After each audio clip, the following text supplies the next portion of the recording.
One man is growing old and one man is being told that his land is not his own now. He has no place called home. He must learn to be and grow and find time to feed his soul. Hello, everybody. You're watching Making Life Brighter, and I have special guest Leigh J. Mccloskey with us today. And Leigh is a visionary, and he has been on Making Life Brighter radio several times. And the most recent one you can hear on the archives on the Variety channel on Voice America. You can also subscribe on Spotify, iTunes, iHeart. We're all over the world. So find us and follow along, because what we're doing there now is we are preparing the planet and everyone for the golden age and beyond. This is a time for change. This is a time to embrace that change.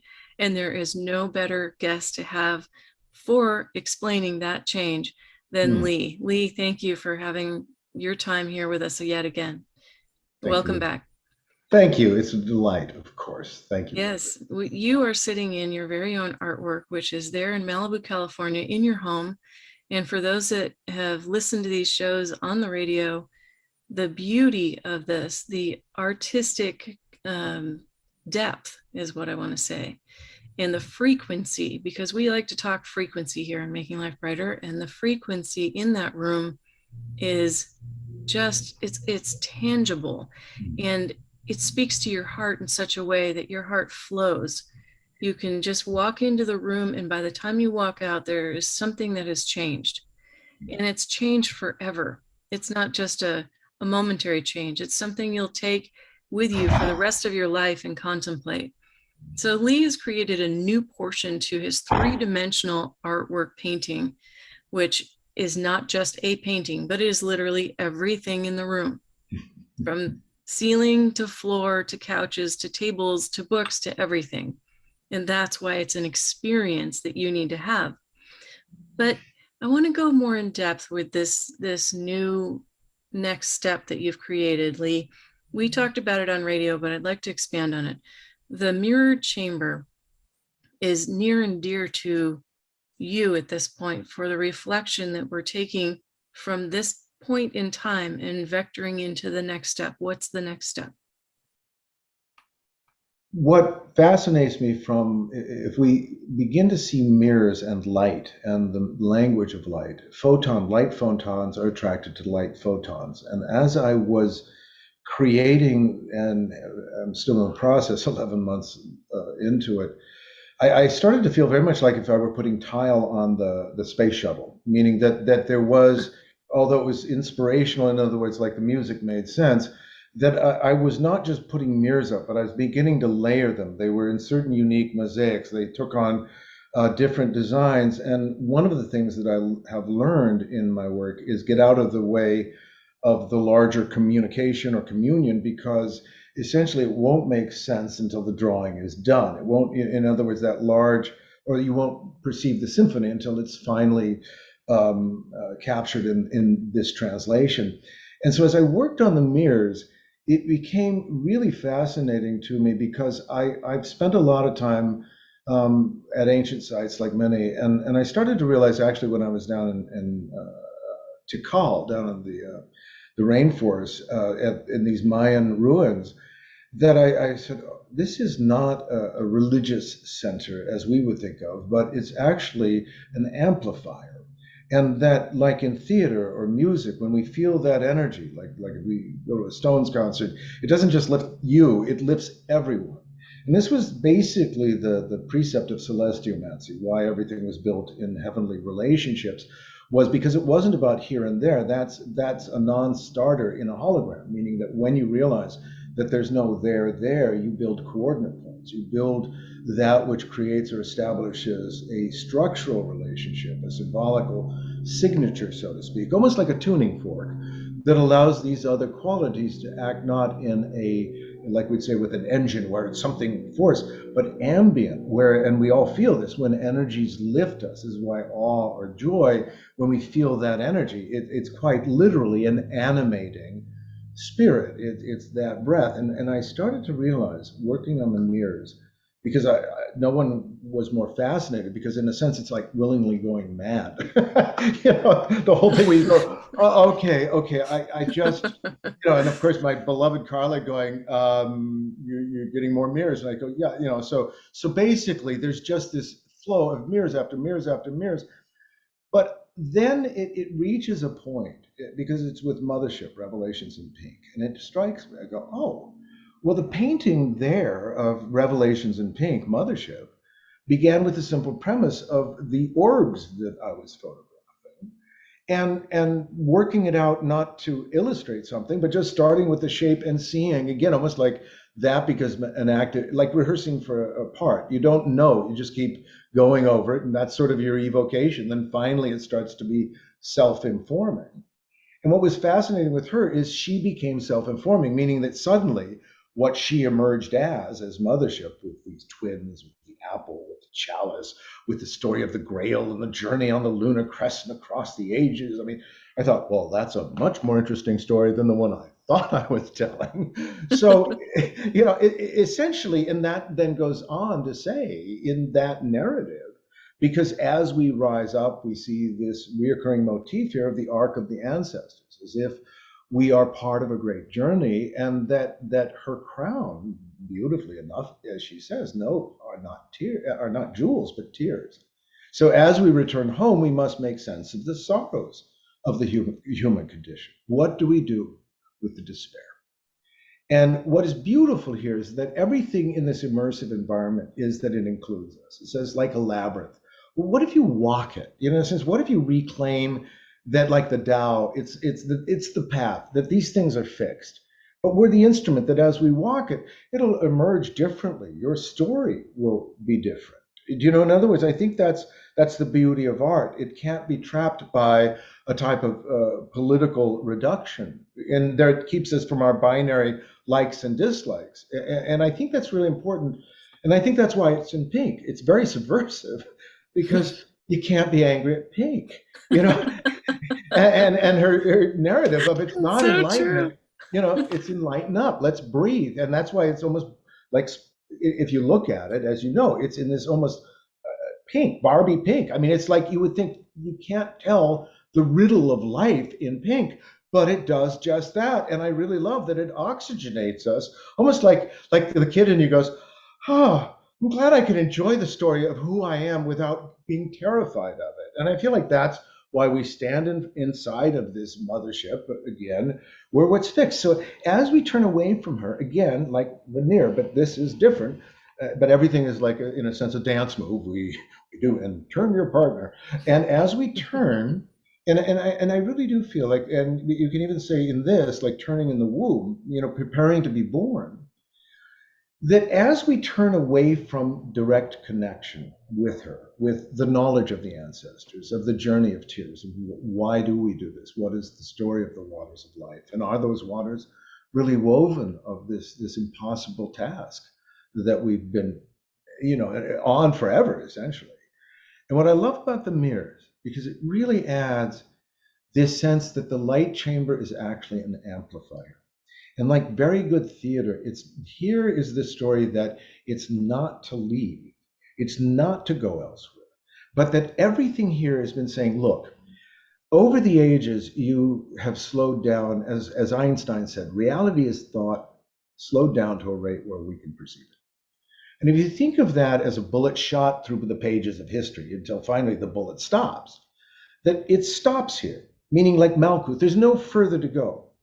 But what's interesting about my mandalas as well is that they unfold around nothing, or a pupil, meaning that the no thing, the eye, maybe the eye that we see is actually this eye, this greater wonder that brings us in. Mm-hmm. And as that closes down, or essentially we move into time, these two eyes, the binary, becomes what is active. And why the mirrors, I think, are so important is that they overwhelmingly suggest, like the 3D effect here, is that I want to tell you that you are the prime magnet, meaning that you are it. And from you now, realize that you are and have been projected into these infinite universes, the infinite atoms. And that's why, as I said before, that her question to me was, when did your atoms become so generous to stick together to create one of you? When you realize this generosity, you'll know who you are. And then her story of, I am the knowledge of your atoms. There are no evil atoms. I am matter, mater, mother. Don't tell stories at the expense of one another. I love all of my children. I love you.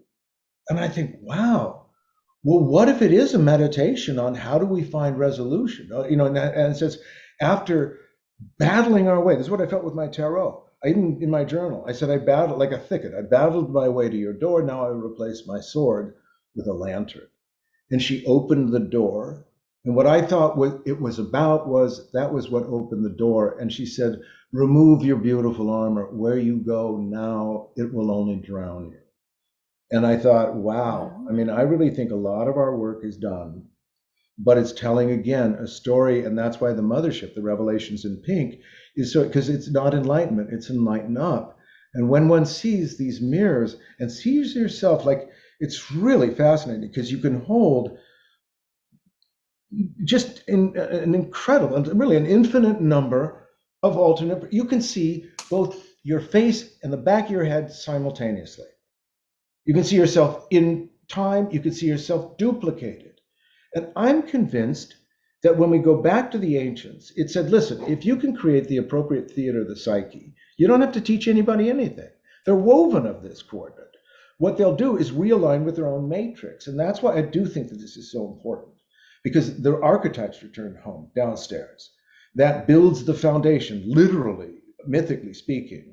And I started to think of it's really interesting, the relationship to the Hubble spacecraft and This the is mirrors. so, can I just stop you for a Yeah, minute? I'm so sorry, yeah. but this is so mind-blowing that you're bringing this up right now. You're gonna laugh when you hear this, that you're telling that very example, because I don't know how this happened, but when I was 23 years old, I ended up doing a presentation to Ball Aerospace engineers on light and sound. And then somehow I found my way into a luncheon with all of those Hubble space astronauts. Oh, wow, wow. And I sat with them at the luncheon. I have no idea why I was there or how I got there, really. And that's not some strange thing like someone abducted me and took me to a meeting. It was that one thing led to another and I ended up there, but I didn't even know what I was ending up in. And when I got there and sat with these astronauts, I'm sitting with the very ones that did what you were talking Wow. about. Synchronicity. If you think about, because as I said, I'm not going to argue with you over God, but I am convinced of the grand choreographer. If you pay attention, because what we're talking about now and the Hubble is so essential, because what they did were adjust the mirrors. Yes. The mirrors were up. And when I was working with the archetypes in the wheel, I thought all of the archetypes, like all the different historical selves, we've got our backs to each other, right? And slowly but surely, this intimacy key, the last key being intimate, meaning how do we put ourselves at the hub of the wheel, meaning that so it's our unique experience, but begin to allow the mirrors to refocus, because then when we refocus, we become the eye pupil of the cosmos.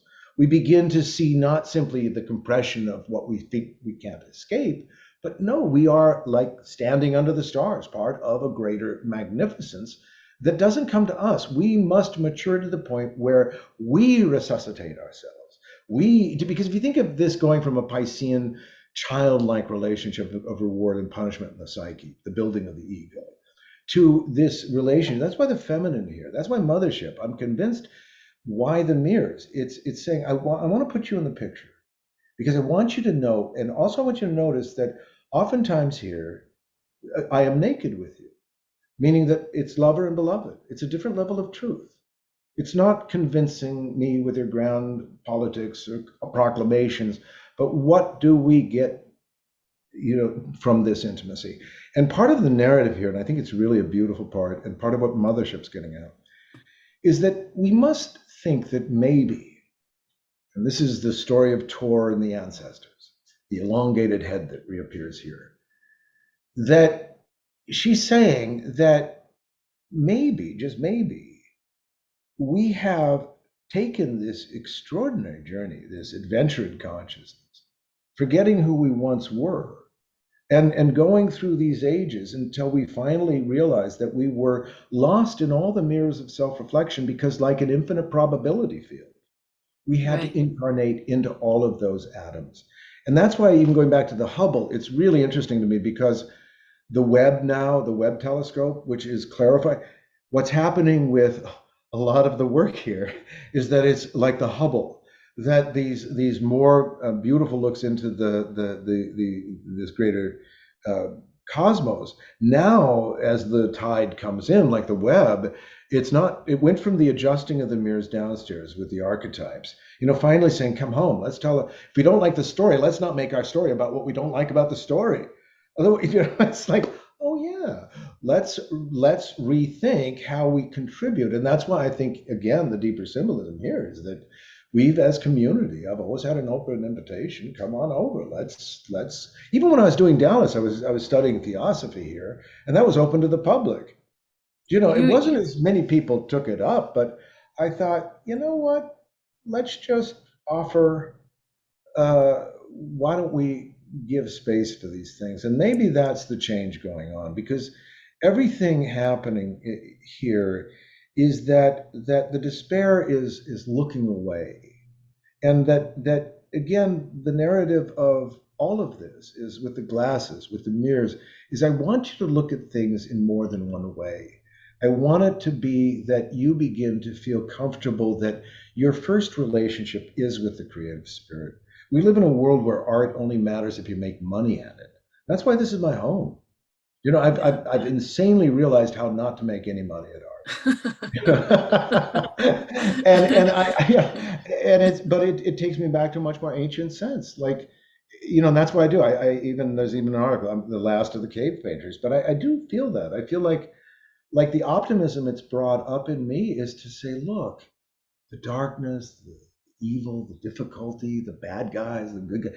In any book you look at in the library, you're going to find the same characters. That's what Joseph Campbell in Myth was trying to teach us all ages. yes, and it's so you have such a whimsy about the entire library, and I think that's what always struck me is it's not just your character, which is what makes it so much fun when you come, but it is how you've allowed this to channel through you and come out, and that also is evident. It's whimsical at the same time, and then of course the way you share the story live in person is just a breathtaking experience, and one that I said on radio is very tangible.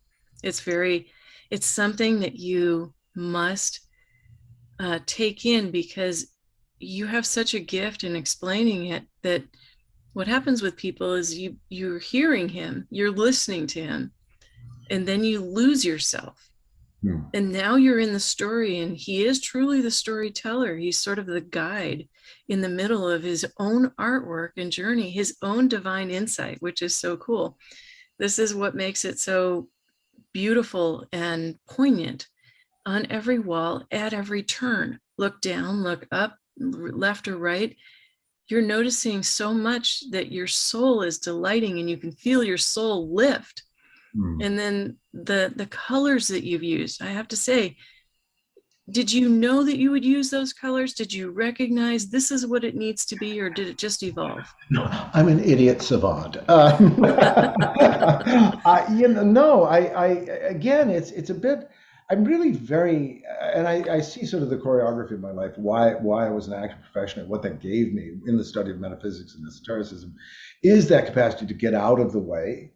To not say, oh, this is, because people say, why blue? And I think, well, why not? It's like it's not a, but one of the reasons why I did not create color to my tarot, and I write about it in the introduction, was that I don't like color applied symbolically. I don't believe color means something. I think that it's the language that is meant to be enjoyed as a language, meaning in the same way music is. You can't figure that out with facts. Well, is Mozart evil? No, it's more interesting than that. And I kind of feel like that's what a lot of these questions are inviting us back. And I think that's why this is immersive art, meaning it means it wraps, you can't escape it. I joke, but it's painted on the floor, so you jump, you're still going to land on art. It's like the one thing because I'm convinced that part of the trauma of getting here is that we've done such a good job of being taught to stand adjacent to our own importance in the narrative. You know, almost like what was the Jimmy Stewart movie, that It's a Wonderful Life? Yes. You know, he thinks, oh, what was the point of my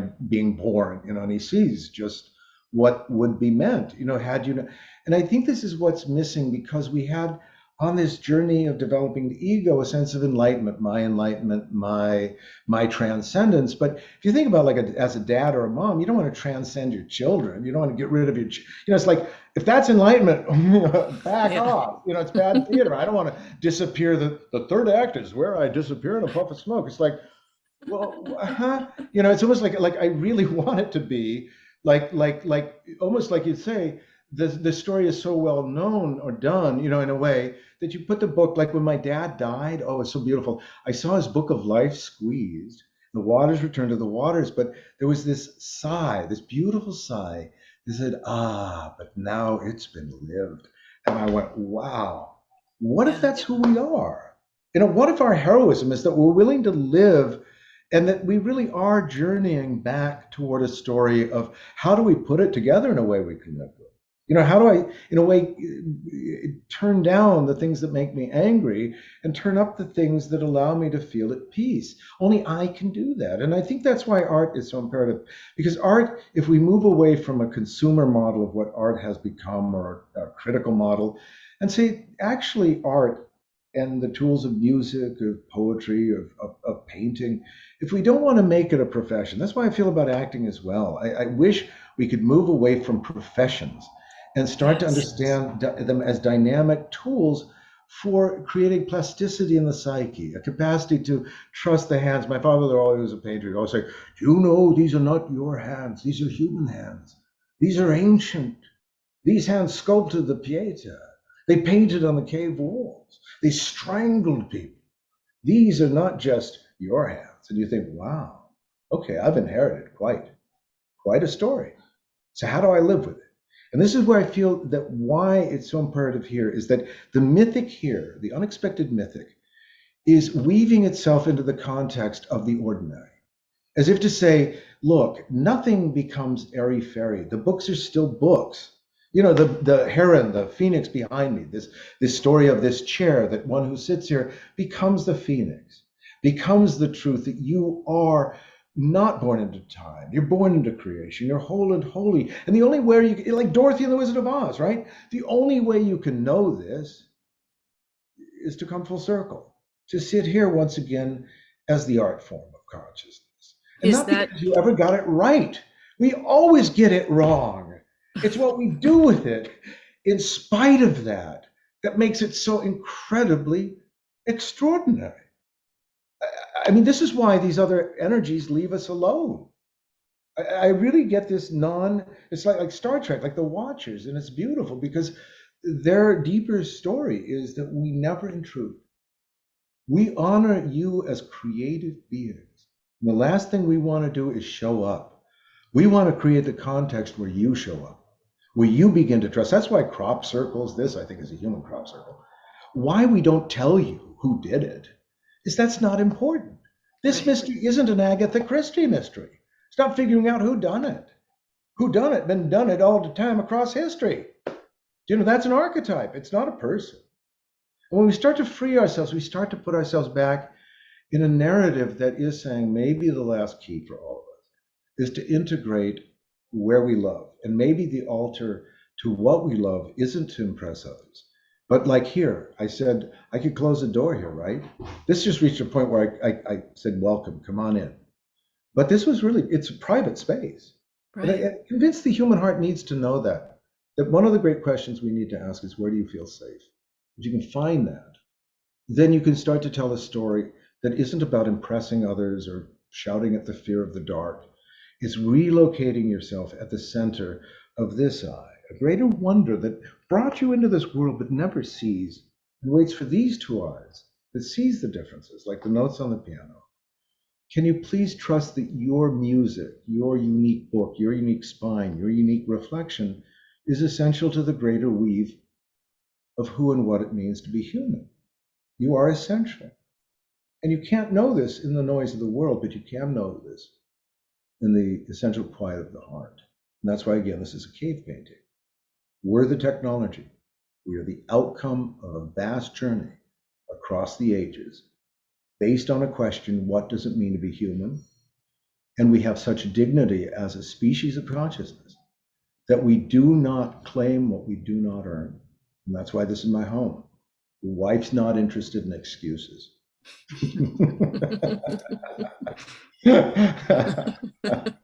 Leigh, it's time for dinner.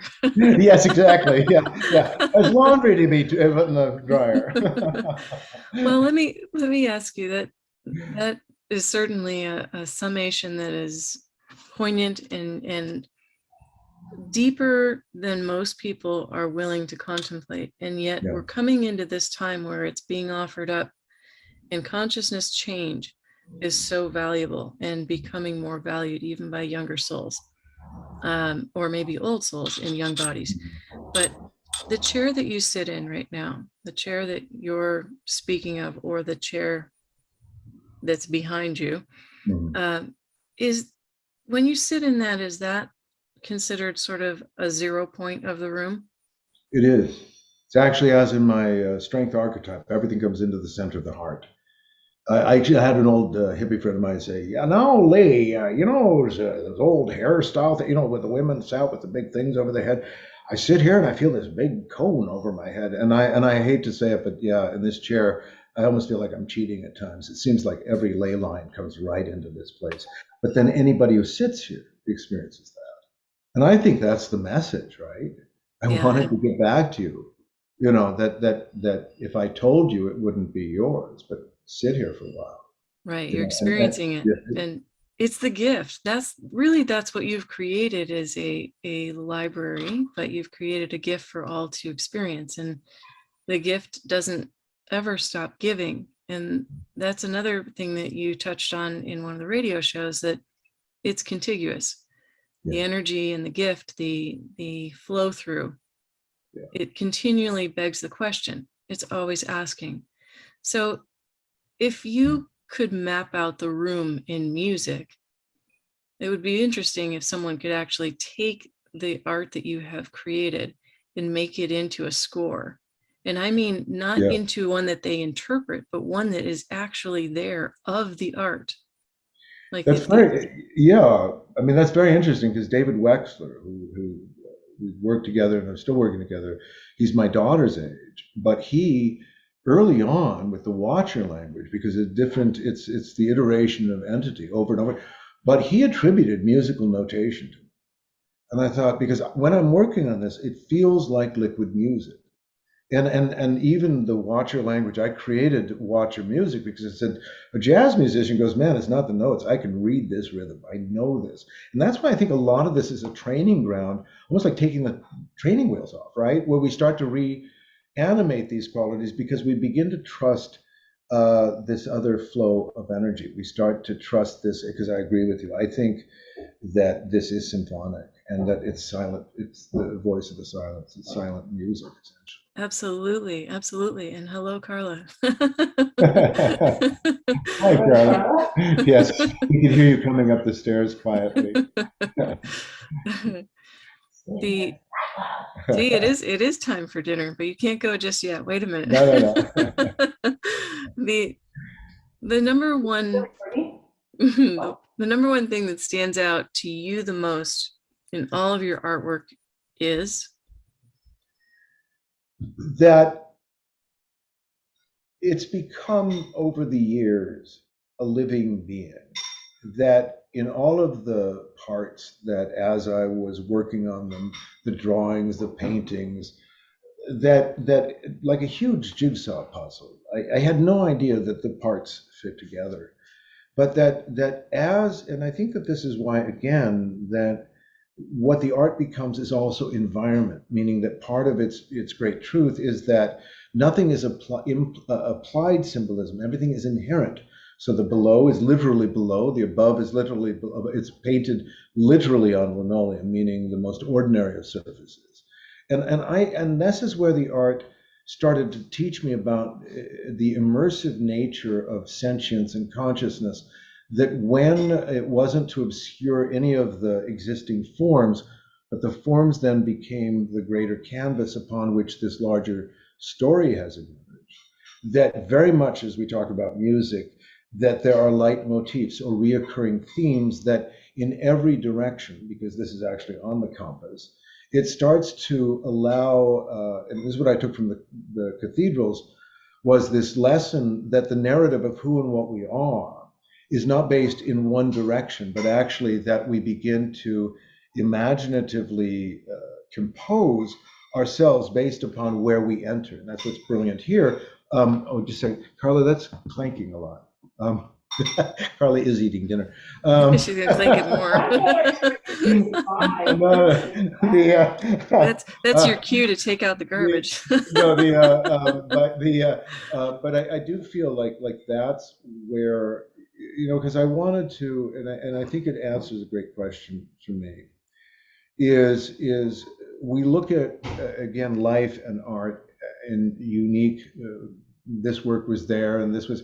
But what's really interesting here is that because none of my art was to leave, but actually was my way of philosophically asking questions, and each stone became a greater part of a greater coherence, that now I would say that what my art has become is essentially the wisdom of coherence, meaning that I can't create the evocative theater of who and what you are unless I can create the right context.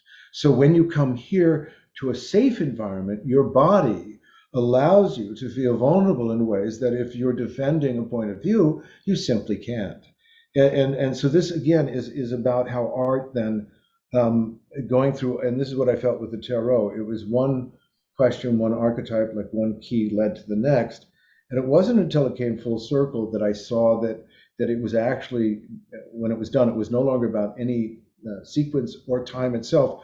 I'd created a piano. It was to create the instrument that then, and I feel a lot of this is it's about that this art is a type of instrument, and it's meant to, like a library, reinform us that we are composed of the whole and holy DNA. We're composed of all stories. And so that the artistry here is, well, Matisse is not Cézanne, Cézanne is not a Sunday painter, but whatever you are, you'll have a different vision. So if you're not trying to make it greater than the human scale, more than you are, you within your own intimacy will add to this greater story. Because again, if we think about the human condition, it's not in time, it's in season. And that this is actually a blossom that has taken a lifetime.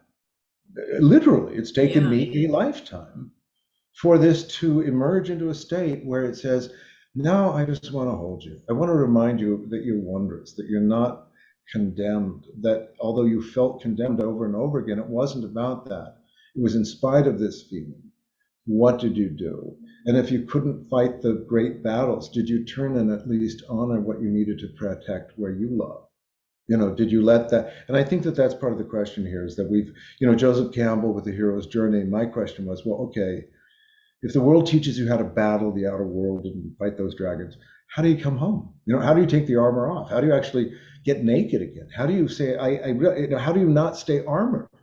And I think that this is the great question about secondary media, a lot of where the armor is up, the anger is up, and almost like willfully saying, okay, I'm not going to dishonor that this isn't true, but I will add this as well. And I almost feel like that's what my art is. It was based on in the meantime, before they drag me into a dungeon or take me where the men in black show up, let me, and I kind of feel like that's why I'm now a happy gardener. It grew because I didn't want it to be something. I was just in a deeper love that I feel that, again, let's, at least while we're here, try to honor that the story is difficult for everyone. So let's not make our theater about what's wrong with them, but say, well, what's right with us? In a sense, start planting seeds. That's why everything is that this is about the first principle life. That's why the mother's here. Plant a story, allow it to grow. What you water it with, even your own tears. If it comes from your heart, it might not get out, might not be interested in, might be a poem only you read, but believe me, if you read that poem, the creative spirit will throw its arms around you and say, you know what, the flowers will be that's more fragrant today. Maybe a few birds will show up you weren't expecting. What you seem to have developed there is timeless. You lose time when you step in. That's the point. There is no more time. You're exploring the idea of perhaps stories over time, if you will. But Yeah. the truth is there is no time. And as you step out of the entry of that, the beginning of that novel, if you will, of the entire library, Yeah. the prologue of this invites you in, and then you lose time and you're in, and there is nothing but the experience of losing self within the Yeah. experience until you step out again. Yeah. And then And the lift to that is ongoing, because the feeling of timelessness continues as you leave, and it carries on with you with the contemplations of the artwork. So And you I can think it's the human scale. I think it's bringing it back to what we can hold in our hand, what we can touch, literally. There's something about that that's very therapeutic. I mean, I don't have to be different. I don't have to change. You don't want me to be someone else I'm not. You don't have a book I have to follow. I do have a book you should read, which is Tarot Revision, because it will help yes, create yes, a larger vision of why you are wired and what the archetypes, like the piano, really are trying to teach us about what to take personally. Again, like the navigator element here is that we are in the waters, but the vessel of who and what you are navigating is not everything in the water is on board with you. So discernment becomes, well, what's actually on board with me? Because I have to deal with that directly. But am I responding to a sea squall? Am I angry about, in a sense, the currents of the ocean? Because a lot of this, again, if you think of the timelessness as the hub, meaning like the spinning center of the gyroscope, if we can pull back, then we begin to, again, like the ship, navigate the currents. Even if they're large, we begin to roll with it. And that's why I think a lot of my work is about the etiquette of energy. It's about a shift of how, like if you think of going from karate, meaning I'll kick your ass, to aikido, I'll let you kick your own ass. In a way, this is what thoughts are saying. Don't fight the big dragons. In a way, deal with where you live, what you must protect, what you love, and from that you will begin to realize community that as well has lost a great deal, but is gathering or regathering around a narrative. Let's be simple. Let's be honoring, because the profound questions of our humanity have not changed one iota since we left the caves. What do we that's tell right. our children? What stories can we create to deal with our pain? How do we, even if we're not able to survive, help others survive? And that's what I do. I think we're a noble species that has to get rid of its Piscean martyrdom and Messiah complex and begin to see itself Aquarian, meaning that we've gone, this got us here. But now, can we be daring enough? Can we be intimate enough to say, maybe if we share these things, we will be, as you said, when people come here, I love that they feel restored, like you do in a cathedral. I'm convinced that's why cathedrals exist. It wasn't that the Crusades weren't happening, that it wasn't dismal, that probably had lived to be 30 if you were lucky. But you were restored to a sense there's a greater beauty. Like pause for Dorothy. There's something beyond. Well, yes, Just and the metric system was being made in the background in the middle of the wars, and yeah. somehow it had application in the next bit of time, and that's kind of where we are headed now. What our next step as we move on through this photon belt and we take up the big reveal of all the ancient history, the truth. Let's talk Anunnaki. You've never used those words for as long as I've known you, really. You've expressed it in some of the art. You've referred to it, let's Right, say. right. And Well, yeah, I think that we have names and phrases, so they take on oftentimes meanings that have meaning because of shared belief of what people are, how they interpret. But yeah, I think this ancestral lineage is very essential to the narrative that's emerged here. I mean, which is fascinating, which is about a change in physiology, meaning this creating a vessel or a smaller head that could not remember its origin in order to humanize this once direct knowing or star knowing, and to humanize it by having to take this journey through the great difficulty of not remembering, not knowing. And if you think about that it had to be brought out. In a sense, our coping as human was to humanize it. And I think that's, if you think of like Isis and Osiris, and say, oh, there was a grand knowing, gods and goddesses. But what is the narrative here? It reminds us of Adam and Eve, and even my third book, Adam Restored, and Adam Reborn and Eve Restored, a romance in two parts. What's fascinating is it actually suggests that we had these great fires in these other forms of direct knowing, and but as those fell away, we then had to stoke the fires of intimacy just to survive the night, meaning a love had to be more intimate to restore one another, that the grand loves of this ancient knowing of the open stargates were closed. And what's beautiful in this narrative, Lilith is here behind the blossom, the story of the goddess saying that I did not go away. I turned myself inward so that you would take this journey of unique identity, because if I'm outward, you'll never believe you're separate. So there's this sense that we're part of a narrative that again has been, and this is what I feel in this.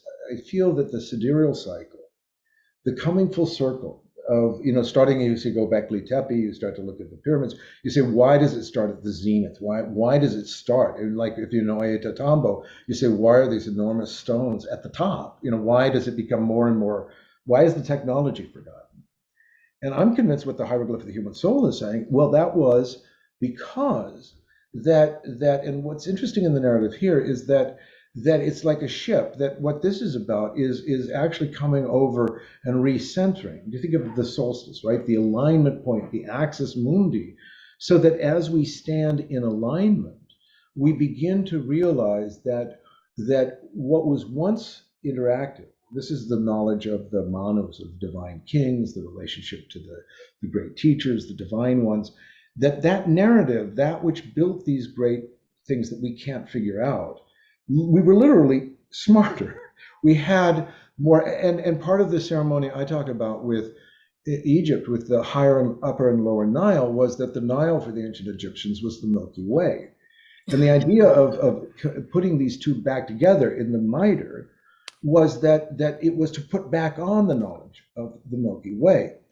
What's brilliant here is that it's actually suggesting that so long as we were going outward, trying to get further away, we would, in a way, be searching, but we'd also be finding that in the human limitation, we'd always circle back to having to add to the cumulative human story, no matter what we tried to do to escape it. But this becomes, if we think of a greater engine of the development of consciousness, it says, yeah. So that's why now, if you realize that you are composed, and that's what Tor, my Codex Tor, about.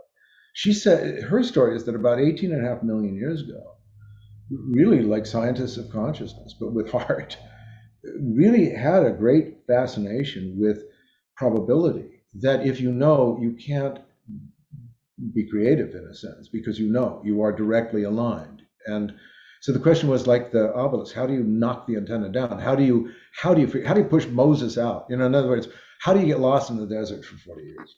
And if you think of that as going from alignment to journey, well, then technically, you wouldn't want to if you were already there in alignment, because you'd be happy within the alignment. You wouldn't necessarily want to step back into a story that you've already mastered.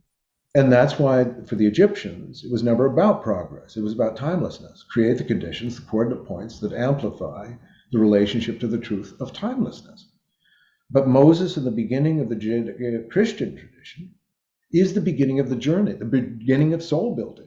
Meaning we leave the promised land, we leave where things are connected, and we get lost. We look for, and I think we can honor that as it's not what was right or wrong, but actually, wow, we're the inheritors of this great question of, well, what happens if consciousness is forced to take a journey of self-consciousness, which is what I'm convinced, and why I'm convinced that the technology here being the first technology of paint, intimate space, and storytelling, and community, family, that this is what brings us full circle to our own technology, that we are this one ancient knowing that says, now, if you trust your human voice, you won't tell a story about leaving, but about blossoming.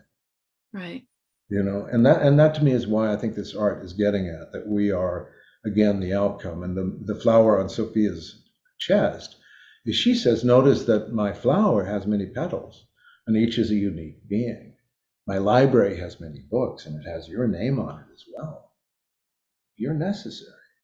So are these other books. You know, like we start to say, oh, I get it. Yeah. Let's actually flow. And not because we have to, but because we can. I mean, what if we fundamentally are at a point where nothing's lording over you except yourself? Do you know that sense of I have to? Well, either That's you let go and yeah. you go into it and you let go, or you continue to resist. So you only have two options. And what they say is free will, right? We only have free will. Well, free will is essentially choosing back to letting go. Yeah, and free will to add, not simply react, but to add thesis, antithesis, synthesis. That's the third eye. You know, that's I think the resolution here. Art is where the black and white, the notes become music. And I really think that that's why if we can relocate our ambition to the intimate music, that will catch on from heart to heart. But if we come with the thunderous Wagnerian, you must, they're wrong, you know, that we're past that. And I think that that's why a lot of the narratives it's not simply that they don't work, they're just really bad storytelling in terms of how do we deal with the trauma of being woven of so many of these conditions that aren't personal. Literally, they're in our genetic. You know, we're resolving a lot. And that's why I say give yourself a break. You know, don't grow something big, but something that gives you coherence. Because from coherence, if everything's in a sense out of focus, as you create focus, not against something, but let me honor what I love about this life and those that I love in this life. And maybe I'll keep it private. Maybe I'll never show anybody, but this will be where I go. This will be where I tell the truth of who I am. That's heard. I'm convinced of that now. I think that's why the hieroglyph is here. That love is, I think we have to trust it. the hieroglyph is a experience of color, storytelling, sound, light, and a combination, excuse me, of past and present, all culminated into this now. And as we like to say here, the now space. But yeah, it is a 0 point in the vectoring of it. Have you ever looked at the vectoring of your actual home to the earth plane? well, I find it very interesting that it is on the compass. So that is north, south, west, and east, because it lets us stand in relation to earth and begin to put ourselves once again at the heart of the cross, but on the vertical. I mean, there's so many corollaries, so many things that overlap in this. But again, it's an affirmation zone, meaning that it's not to teach that this is this. It's to create environment, location where the body goes, oh yeah, that's right. When I stand here, like you can stand literally on the heart of the Father, of this Christ, this blind eye open. You become the right angle. You become that which is the atomic nature in relationship to these things. And I keep feeling like if you think of a maturing relationship, right? You would want to go from, well, let me instruct you, to, you know what? Let's dance together. Let's begin to, and I found this with the tarot. I found this with everything I do, that I never know and it never knows. And I started to realize that maybe that's, you know, if you think of a synapse, you know, that thought is not one pole or the other. It's that which is connected when we think. It's a synaptic connection. And I think Christ meant that when he said, where the two gather in my name is a church. I think it's a synaptic fault, meaning that it's not one partner or the other. It's the unexpected spontaneity between the two coming together. And I feel like that's a lot of our relationship with these energies now, is that we have to be the ones that say, all right, well, I have to honor these different, like the tongue, these Ayurvedic senses of, like, I need a little bit of media, I need this and that. But to begin to really take on that sense of almost a, you know, the alchemists call themselves celestial gardeners. And I keep feeling it's gardening the self. It's beginning, because if you think of like, well, what would be the signal to these greater energies? They're beginning to take responsibility, not for what's wrong with their neighbor, Right. but what's right with what they feel is the better story of who and what they are. And that's, of course, as you know, with my art. I mean, it literally breaks down to tell the better story of who and what you think you are, and you will bring that about. And this is case and proof. There's no I way I used knew that that. during COVID, you know. I Yeah, used your very words during COVID. Tell a fabulous. better story. Okay, this story is Yeah, in concert with my highest good on all yeah, levels. yeah. Because if you don't have to shout it, if you whisper that, right, and you know that that's all that is needed, then you're not trying to get into the maelstrom that or the outer turning, but you're starting to listen differently. And And I that's do the feel key. like, yeah, it's an artistry of Listening. consciousness. Yeah, it's Hmm. because otherwise we're looking for the next entertaining, adrenaline thrill. Like go after Thank that you. dragon, and man, the dragons hit you, and you realize you've got no sword big enough. In other words, it's like deal with what is around you, and be aware of what matters to you. Well, that's And that's really important. yes, it's like what you said in the most recent radio show about the fire coming to your door, and then here comes the dragon, the snake, the big, Yeah, the demon that's going to take out this entire life's work of your library. And in yeah. fact, you meet it, you accept it, and you send back your stationary nonplus. I'm here. Yeah. I'm here. I Yeah, and am. it taught me about siege, really, because when it pushed me back, there was something that I started running at the fire. It was a really broadsword. It was like the dragons are here.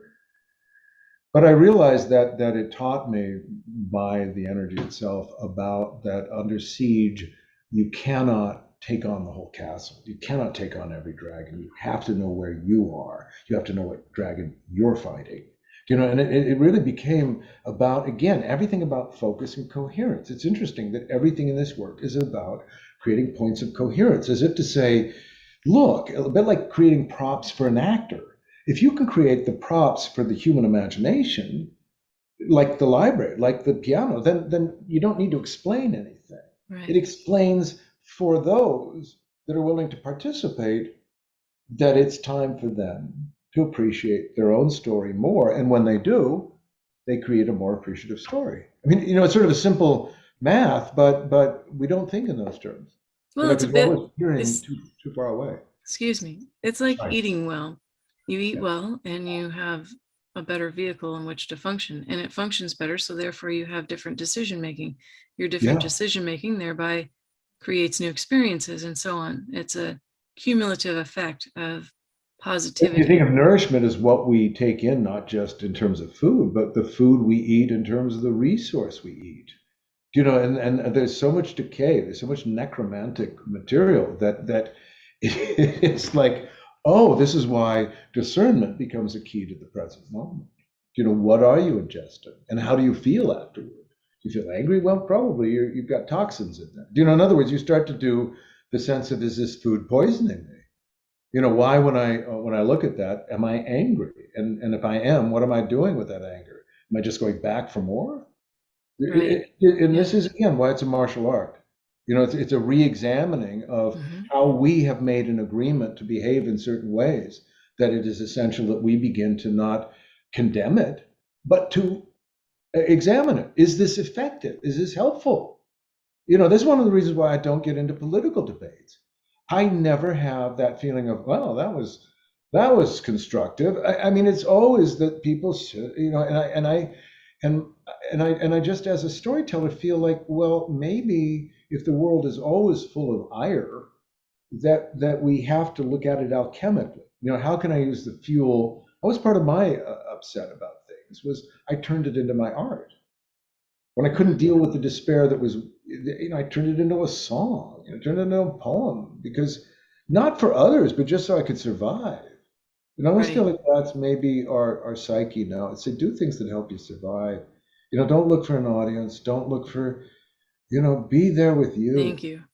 Yeah, it's so important. I love that. I really do, especially now because it's taking on such a, you can't do anything unless you have an audience. And that's not true. People are listening, and the people that need to hear will hear. They'll find that whatever they need, it'll be inspired.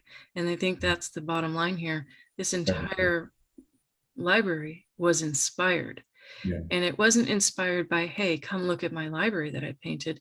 It was inspired, and you followed the direction, and the direction led to the more direction, and that led to more discovery and contemplation and more Yeah, art. yeah, exactly. No, and even in the collecting of the books, in a way, one curiosity led to another. One thing, and that started becoming a type of teaching device as well. Oh, I get it. It's not buying a collection of books from someone else and just establishing it, but the safari, the journey of how one artist or one author or what really does lead to that. Oh, I wonder about, and to me, that's where we're following not the big things, but the trail of rice laid down, really saying, "Are you curious? If you are, guess what? I won't explain anything to you. I'll ruin your curiosity, but you'll get much more interested." And that's the thing I think that in a world of overwhelm, it is to a great degree beginning to re-examine how we spend our time and putting, this is what I say when I teach an art class. I always say, don't share your art with people that critique. Share it with those that nurture, or keep it private, like a gardener, until it's ready to be shared and you don't care about. As I tell my artist friends, I say, don't ask people what they think about your art. Ask them what your art makes them think. Have a conversation. There's a critique, and God knows we don't need help in self-critique. No, we need help No, we don't. in neutrality. You remember I brought Full Colin Russell hyphen J. Colin Gould to your space along with a scientist, Kirk Bradley, and they came and they visited your library, and you spoke with them, and Russell's whole contract with vessel concept, taking back your, if you'll call it this, sovereignty. You're contracting with vessel, but you're contracting in the now space, and you're contracting in neutrality. And I think that's very mechanical, and it's very mathematical, if you want to look at it that way, his work. But the neutrality, the now space and the neutrality speak to me from your artwork as well, because you're inviting people to come back to this let go and be neutral space. When you sit in that chair and you sink into the now space of that vector, of that 0 point, you allow the room to work on you in some way or offer to you. Yeah. Yeah, it's very interesting because it's very intriguing that this relationship of this eye, this greater eye of wonder that we enter the world into, that Eve, who is painted on the pillar, and the central pillar in the Hieroglyph of the Soul, is a lamp. And so as we stand with her, this lamp is shining above, and it illumines the art. But we can't see it. Its light is, as we're holding her on this pillar, essentially we are in these two eyes. But what's beautiful, and I'm convinced this is a physiological, that part of the solstice event of 2012, because I'm born on the summer solstice as well, but that the winter solstice, the seed solstice, the end of the Mayan calendar, was actually saying that we reached a point where there is a new alignment, a type of right angle in consciousness. And if we apply this physiologically, do you see how this right angle begins to balance this eye that never sees, right? Because you don't see with this eye. And that's why wonder or awe is the beginning of knowing. Aquinas said, but I like it. It's that sense of, because it's saying that the greater awe of things is never what we look at. It's the greater feeling of how what we're looking at informs us. So this is actually learning how to finally, and this has to do with the mandala, this idea of this eye of Saturn, why the world archetype is Saturn, is that we've gone from a time where the ring of Saturn has been above and below to it turning now and revealing an eye pupil. And that becomes then that we've created the foundation, the condition in the human physiology to finally open this eye again. But that greater eye of wonder, if we think about it, is that which must be interpolated through these two eyes. That's the balancing act. How do I deal with the night and day, the good and bad, the dark and the light? And it says, well, if you perceive this greater wonder, then that light of mind will illumine not just the darkness, but again, the greater story of who and what you are. And that will give you breathing. A lot of this is about oxygenation of consciousness, meaning, can you create a place where you can breathe? because we're all like, you Right. know? Yeah. Yeah, yeah, Everyone's so constricted and they're time constrained. yeah. Well, I would say you're solving or offering a solution to the resistance that's been so predominant over the ages. And you're speaking back to the ancients having not been resistant, but actually utilizing their knowingness and the technology. So how come we didn't learn the lesson? I think and it comes to actually, it's beautiful. The Kogi, one of their Mamu, what they call, they're really the priests, came here with Reverend Patrick McCullum, and they are the people who came from the top of the world in the Andes and are extraordinary and had a great influence on me 30 years ago when I saw this story about how they came to these two British explorers, these brothers, and took them into their village because they had left when the Spanish came and disappeared. And to make a long story short, he came here and he recognized this place as sacred and that it would be held in their prayers because this is how they reciprocate. Like everything is about locating sacred alignment Yes. points. And then through meditation, animating, in a way like the neurology, really lighting up these different energy fields. And so a lot of, I feel that, this is a cave, and their narrative is about for the first 9 years of being in a cave. So there's something that I feel is a lot of cross pollination going on, and that the ancestors, what their story is, and I found this very telling because it made me think maybe I'm just sophisticated, meaning I'm not really as uh, deep as I thought. It's like because when I listened to them 30 years ago, it really made me think. The priest said, we will keep the knowledge of the ancient ones, of the knowing. And we gave to our younger brothers, is how they said, the knowledge of technology and bade them leave.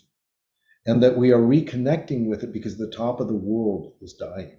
So it was this need, environmental need, almost like there was a timing going on, that when the drought hits, when the human soul is starving, the ancestors, the ancients and this is what's happening with a lot of the Amazon tribes with my dear friend, Reverend Patrick McCullum, and really giving the voice to these ancestors. And I think it's also the return of the knowledge of the jungle, of these ancient resources, but it's returning now.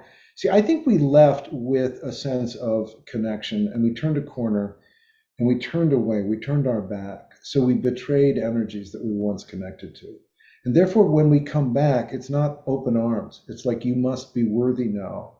You must prove that you are, in a sense, not coming back simply to take, but you have learned your lesson and you're coming back to participate. And that's why I do. I feel like there's something in all of this, in the deep narrative that for the library, and it's sort of the myth of Pahanas, this idea that we had to leave. And we had to go across history in all of the civilizations and religions and narratives because that's what we needed to know. In a sense, we had to ask those earthly questions. And then we would return, and that's why this is Shumash, sacred land. That they say you don't need to see us, we are here. We are in what you call dream time. This is a time of communicating. Learn to communicate. And then you go, oh, I get it. In timelessness, all things are eternal. And the genius is we've created a way to allow them to exist like membranes in their own right. But now there's this great bleed through coming through, which I do feel is ancestral intelligence coming through human intelligence. Well, do you think there's actually more of an open portal at this point, or do you think the human beings are better antennae? I really think it might be more like a time of birth. Really, it's bigger than that. Like something is, because everything here is the yoni symbolism, and I realize that this really gets into that when, like with the larynx, air passes through the larynx, it becomes sound, or when we're born not, we're born whole and holy from one condition into life, into another condition. And I think that this is what this is trying to say, is that it's not the unique realization of one, but actually this very difficult archetypal birth process going on of the loss or the collapse of certainties of that, but forcing, almost like COVID did on one level, you have to let go of the life raft. In other words, you will realize you can swim.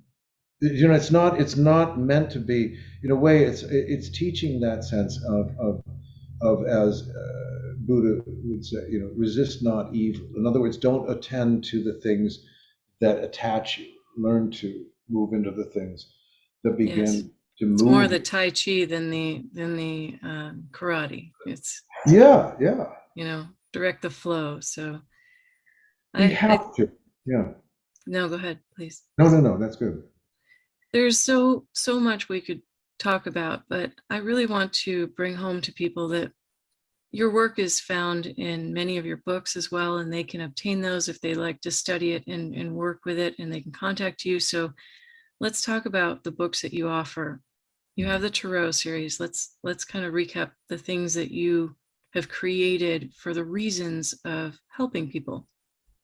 The masterwork, essentially, and a book that was reviewed as possibly the most significant contribution in 100 years to the tradition, is Tarot Revision, which is a true labor of love. It took me 17 years because I didn't base any of my work on other artwork. It was completely this deep inquiry, like an archaeologist, into the deeper nature of archetype. And why I know it is so important is that like this being my home, that the undiscovered territory is much more intimate than we think. And I began to realize with Tarot Revision that, again, we stopped digging. It wasn't, and I needed to go deeper. And I think I needed to go deeper because I didn't think of myself as a metaphysician showing up telling people what I thought I knew. It was like I really needed to go into the very thing. So I really went into the heart of the arcana, and it is an invaluable tool for, even bibliomantically, not to read even in a linear sense, but to spend time with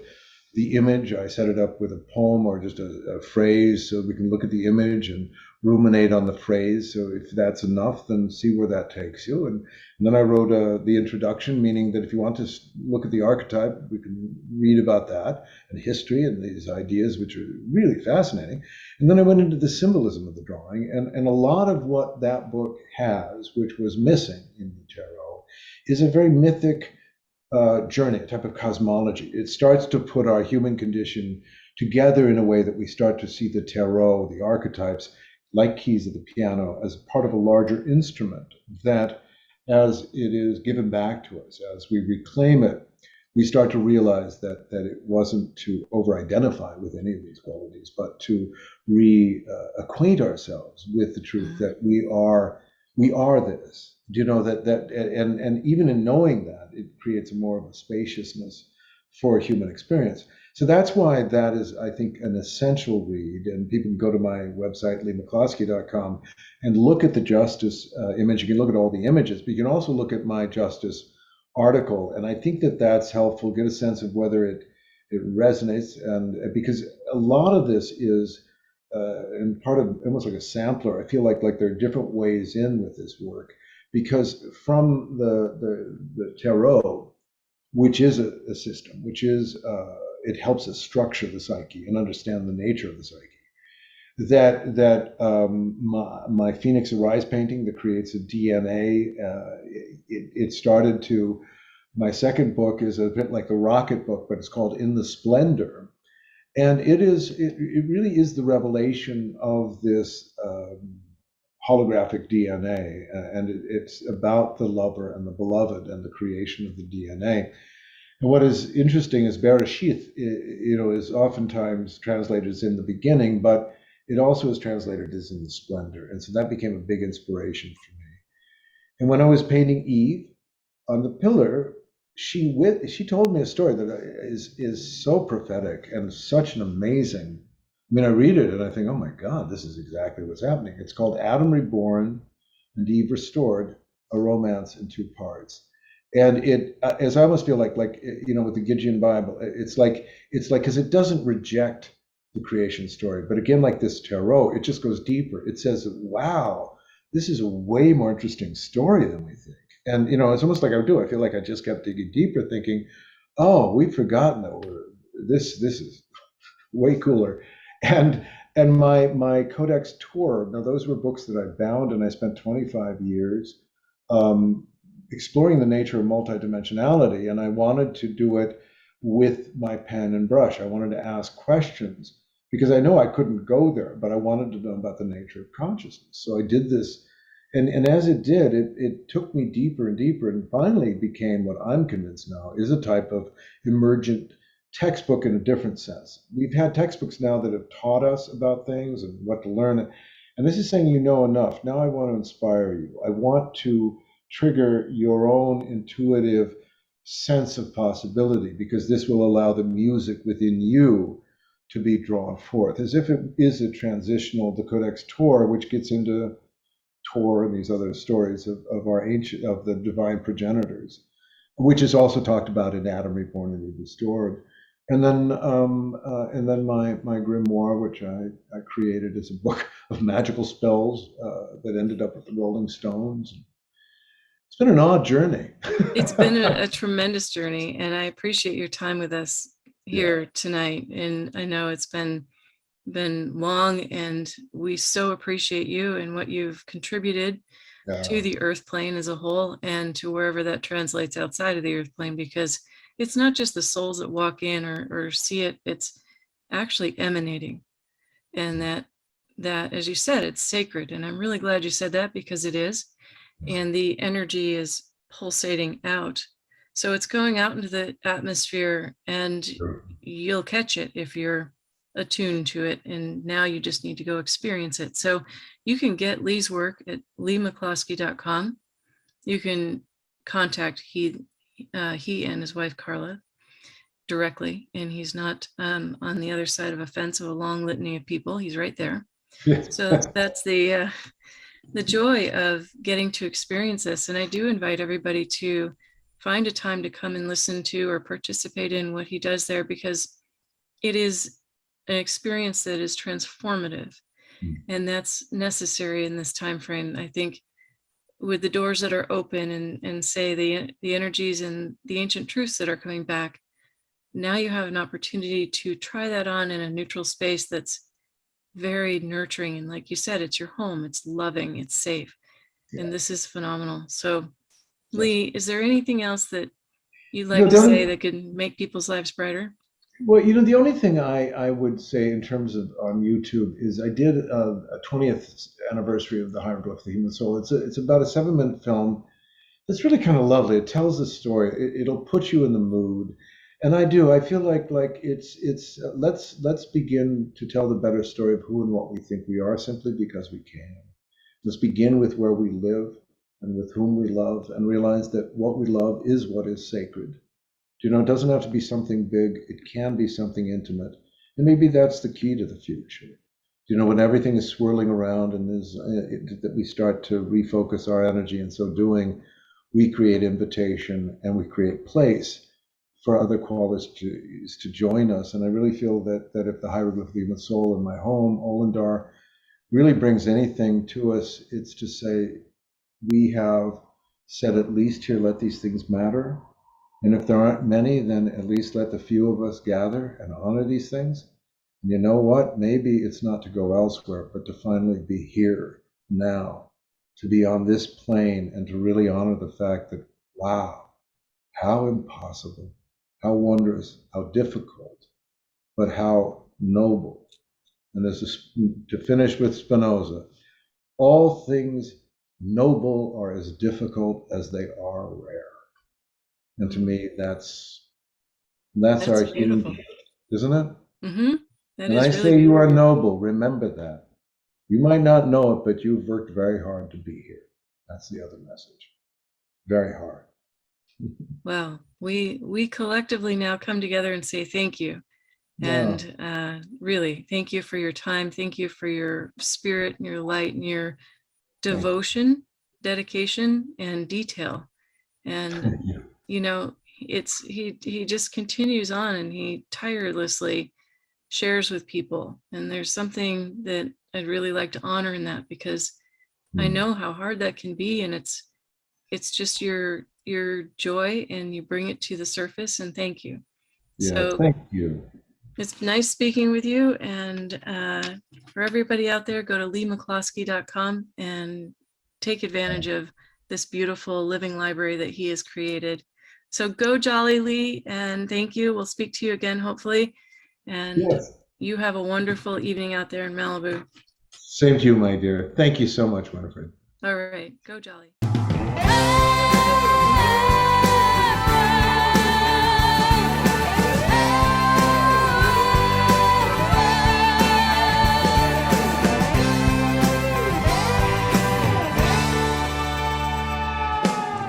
One man is growing old, and one man is being told that his land is not his own now. He has no place called home. He must learn to be and grow and find time to